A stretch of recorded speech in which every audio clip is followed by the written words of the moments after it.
yung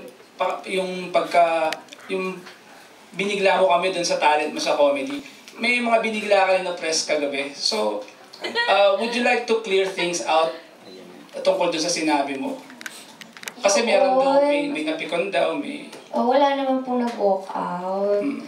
And yung nag-sorry naman ako, and siguro na-misinterpret lang, siguro may mga bagay na pag inuulit-ulit. Siyempre minsan, ikaw, tatanungin kita na ulit-ulit, tapos sagot ko ulit-ulit din. Tapos magagalit ka kasi ulit-ulit, tapos ako, oo nga, ulit-ulit ka din kasi ulit-ulit lang din yung sagot ko. Siguro may mga bagay na sadyang hindi tayo naiintindihan ng ibang tao. So, nakulitan ka na or something? Hindi naman nakulitan. Siyempre, ako nakulitan.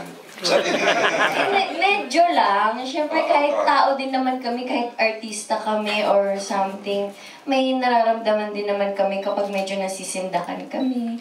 Or like, medyo iba na yung klase ng pagtatanong. Diba? Kahit kayo, tanungin ko, anong pangalan mo? Sinagot mo na pangalan mo, diba? Anong pangalan mo nga?